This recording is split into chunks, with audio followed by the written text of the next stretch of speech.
Hey guys, so right now I'm going to be making the ministry progress summary video here through June 18th, 2024.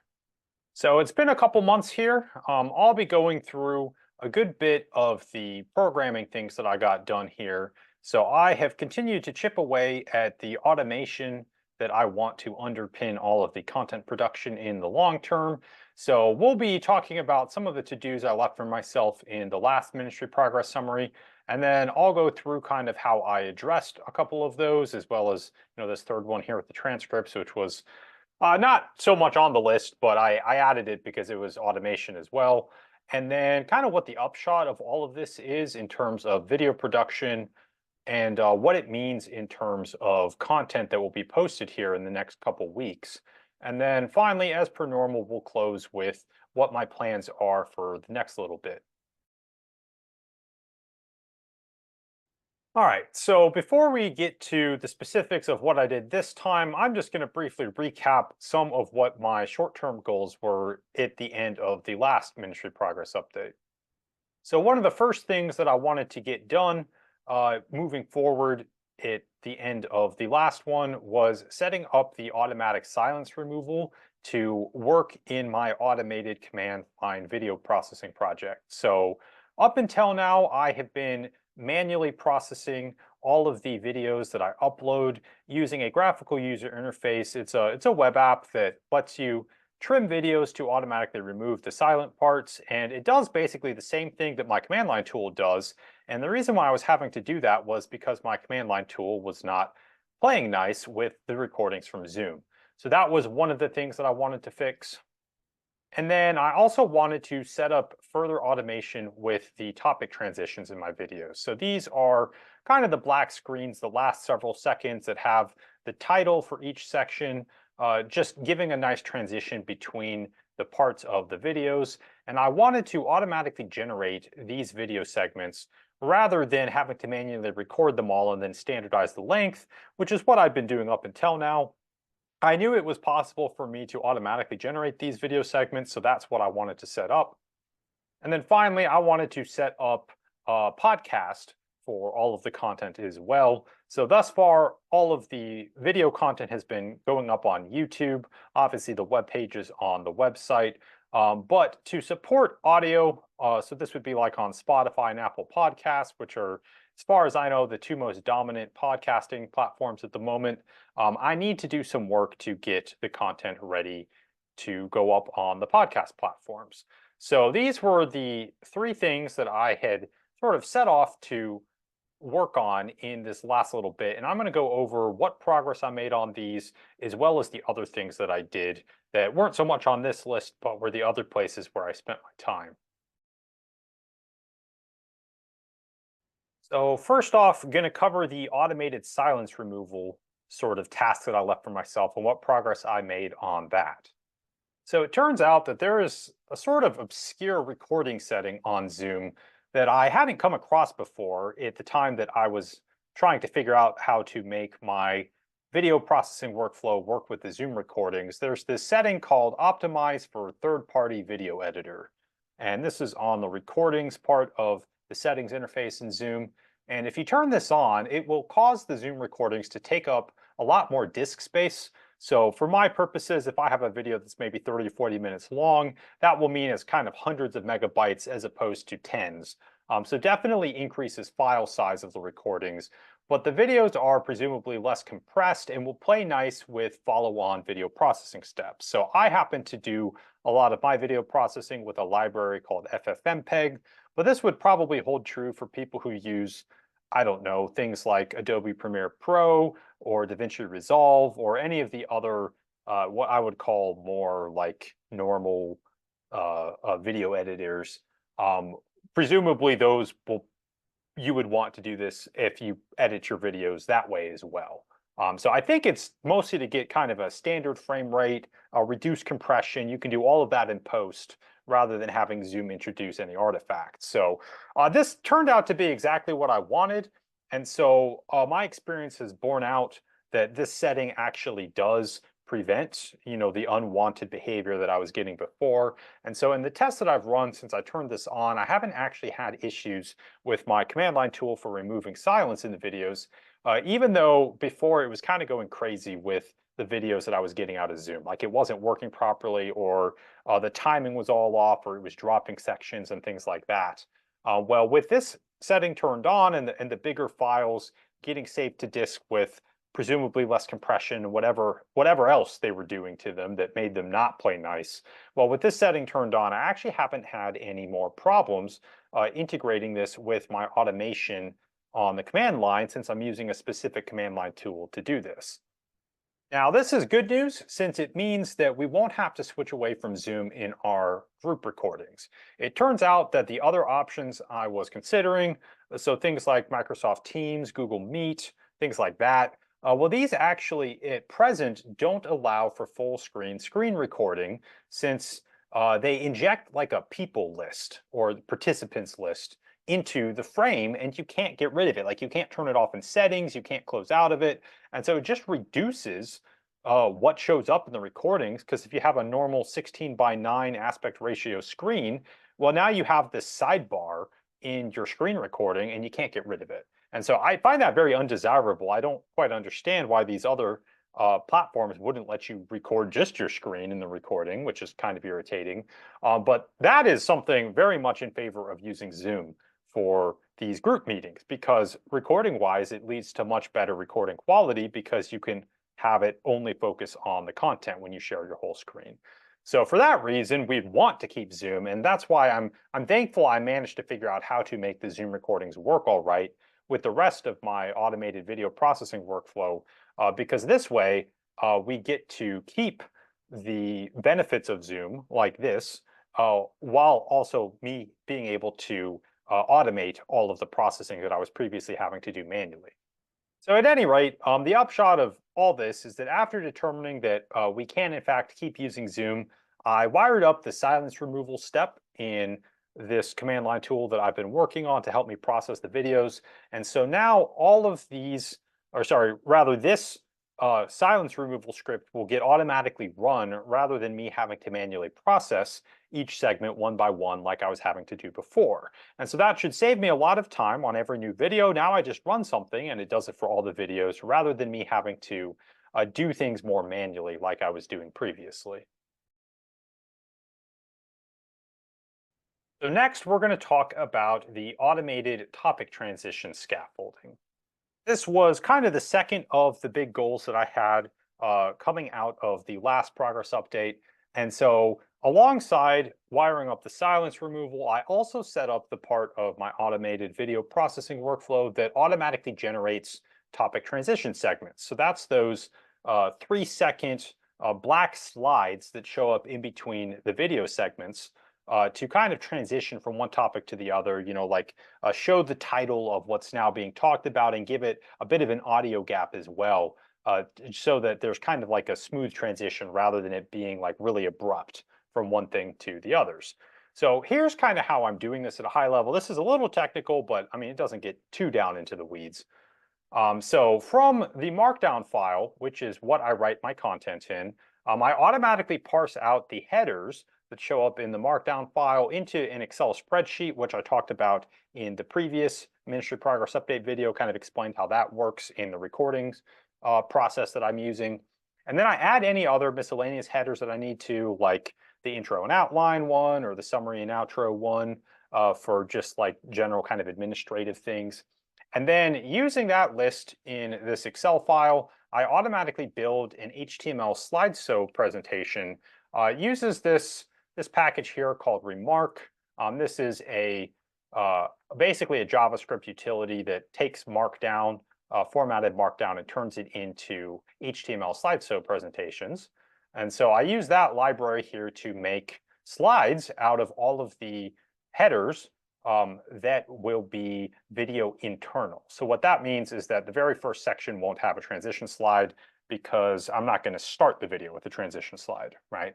But all the other ones, there'll be this nice transition from section to section.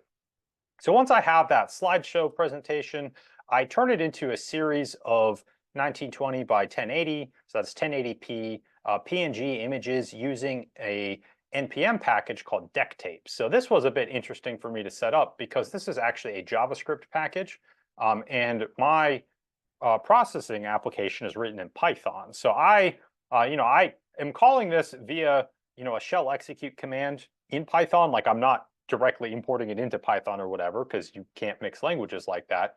But it works fine. I just have to figure out how to set it up in npm and get an npm environment set up so that I can use this as well when I'm running things on my computer. But this basically takes the slideshow presentation and then turns it into a series of images. And then I turn those images into video files using FFmpeg.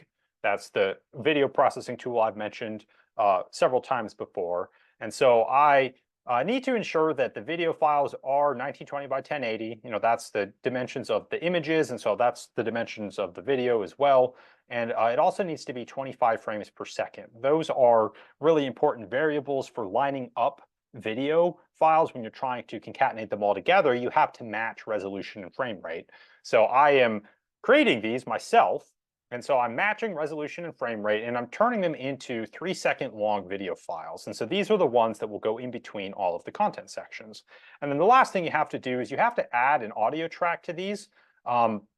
Because when you're using FFmpeg to stick all the videos together, there's this thing called the concat filter here. And when you use this, it looks something like this, which probably won't mean very much to a lot of people. But when you are using the filter complex, you have to align the video and audio streams. And basically, it only works if you have an audio stream. And so for these topic transitions, there is no audio, like I'm not saying anything. It's going to be silent transitions. But I have to add an audio track so that when I'm sticking everything together, that command will work properly. And so basically, to summarize all that really briefly, so we get the headers, and then we build slides with the headers, and then we turn the slides into images, and then we turn the images into video files. And after all of that, that is the automatic creation of the topic transition segments. And so those are the things that go in between the recording segments, and doing all of this in an automatic fashion means that I don't have to do anything manually. So before, how I was doing this was I was manually recording each of these segments, and then I was using a script to standardize them all to the same 3-second length, but I was still having to manually record each one. And now I'm building these dynamically with the software tool, and so I don't have to do anything. I just run something, and all of this happens behind the scenes automatically. All right, so next going to be talking about automated transcripts. So this actually wasn't one of the things on my list. I can't recall if I ever mentioned it in the last progress update, but this is another thing that was a little bit closer to being completely automated. So I was using regular expressions and a rather sophisticated spreadsheet, a Google Sheet that used some regular expression extraction and stuff to do kind of what I am now doing in Python code, which is grabbing the transcript lines and basically turning them into a specific format of shortcode so that I can use page internal YouTube links on my website. I think you can see the last progress update where I go over how I implemented that in JavaScript.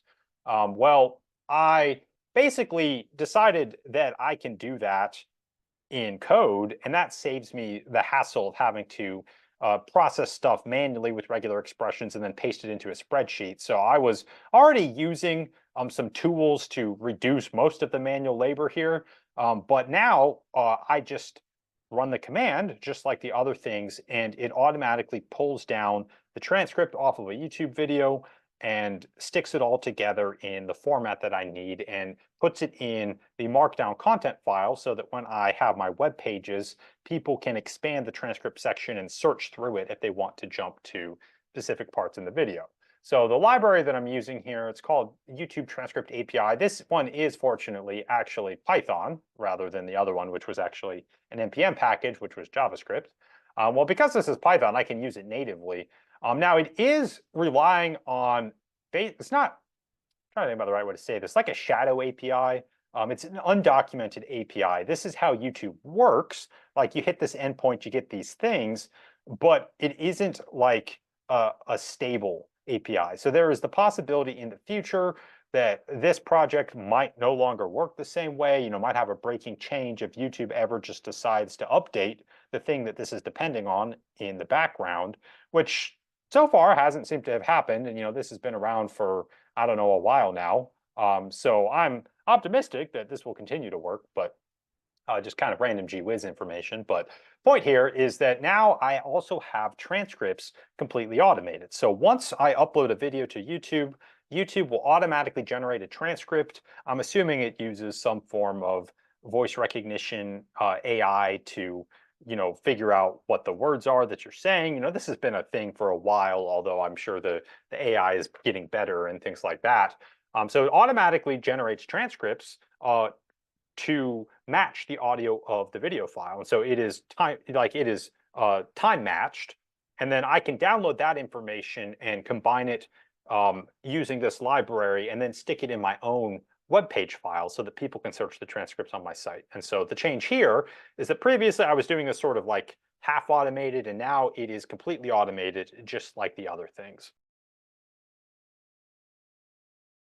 All right, so at this point, you might be asking, well, what's the big deal? What is the upshot of all of this? And so people who have been longtime followers of this ministry probably know that I have been talking about kind of getting into content production mode for literal years now, years plural. I have been saying, I will start making more content more consistently once I get all of this process stuff done. And so that was all this video processing things that I've been talking about here and honestly talking about for a couple of years. It's finally all coming together. And so that has sort of always been in the way from me giving myself permission to kind of shift the focus completely onto content, because I didn't want to, start making a lot of content only to have to go back later and dig myself out of a hole of applying these changes to it. So that if I wanted to have timestamps or topic transitions between things, I'd have to go re-edit stuff in the future. I wanted to have everything in place first before I go crazy on the content side, so that I don't have any processing that I am kind of causing for myself in the future. So regardless of the nitty-gritty details here, the point of everything I've just gone through is that there actually isn't any more process stuff holding me back on the video content anymore. The three things that I just went over, automating the silence removal part of it, and automating the generation of topic transition video segments, and automating the transcript, those were the last three things that I really have. I mean, there are certainly some other refinements I could make. So for example, right now I'm still uploading the video file to YouTube by hand. I mean, that takes all of a minute. Like I go to YouTube, I upload the video, I copy paste the title and the description, because I actually do automatically generate the description as part of my library. So I just copy paste that from a text file. And I mean, it takes me only a minute or so, but hypothetically, you could automate that too. But basically, I've gotten rid of everything in the process that is actually time consuming in any way. And so because of that, I think I am now in a position where I can finally throw that full content production switch to on. Now that's speaking from the video perspective. If I were only doing videos, given what I've just finished, I'd be done. But that kind of brings us to the third goal that we were discussing from the end of last video. What were my short-term goals? Well, the third one was getting the podcast launched. And so now that I'm mostly done with the video automation side of things, I kind of need to work on the podcast automation side of things. And so that, doing much of the similar, adding timestamp metadata to the MP3 files that I'll upload to the podcast hosting platforms, things like that. And just hosting and syndicating the podcast more generally. But fortunately, I think all of this should be a lot easier than the video side of things, because most of the processing steps ought to be pretty apples to apples here. So if I've already done it for the videos, doing it again for the audio should be pretty easy. There are some differences, I'm sure, but hosting this is really the thing that I have to figure out, and making sure that the timestamps and the descriptions for each podcast episode play nice with all of the podcast websites like Apple Podcasts and Spotify. But I still need to figure this out. And again, that's because if I put this off and I just make the video content for everything, well, moving forward in the future, I'm going to have this huge backlog of stuff I'd have to do. And I want to kind of have everything in place so that before I start making lots and lots of content, every new piece of content I do, I will do all of this at the time that I make it. And that way I won't ever get behind. So I'm really hoping that I can knock this piece out rapidly so that we can get out of this limbo phase that we've been in for a while now. I am taking time off work for a couple weeks in the near future, early July here, to visit family. And historically for me, my quote unquote vacation time when I'm taking time off from my day job has actually always been when I've gotten the most software development work done in any given year. So I have, several projects up on GitHub, maybe 4 or 5. And I mean, you could check this. Well, maybe people wouldn't know. I know when I look at the dates that most of the times when I have a lot of commits, if I've done a lot of work on something, it always lines up when I was on vacation, basically. So, I mean, so much for rest and relaxation on vacation, right? But because I will have free time when I'm not focused on my day job, I am optimistic that I'll be able to knock a lot of this out in the near future here. And so, I mean, I'm hoping if I buckle down for maybe a week or something, I can get everything automated on the podcast side and figure out how to basically do that last step in the process so that after uploading the video file, I can upload the audio file to the podcast host and everything else should just work. And if I can get to that point, then I'll have to work through the backlog of the Bible Basics content that we have already recorded. So there's 20 some odd videos there. Most of those are up on YouTube, and the ones that aren't, we'll get to in a second here, like next section in this update. But basically, once I do that, I will really be able to consistently move forward for each additional new piece of content I make. And that kind of brings us to the last main part of this update, which is talking about the content that I will be consistently posting in the next little bit here. So that podcast automation aside that we just talked about, since I've now finished the video side of things, I'm basically good to go for getting through the backlog of recorded video content that we have and getting everything posted to YouTube and the website. So that would include things like the subject index links and tagging the headers with passages and things like that. I've made a pretty good dent on this already. I will be releasing a video a day here or thereabouts for the next couple weeks at least. So I've probably already got about 10 that are ready to go. I'm just going to space them out day by day, and then I have maybe another 10 that I need to actually go finish.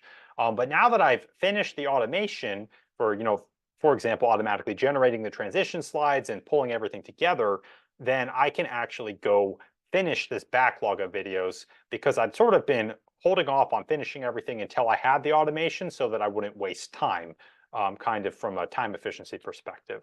And so most of this content is from the group study that we had on Bible Basics Part 1 Theology.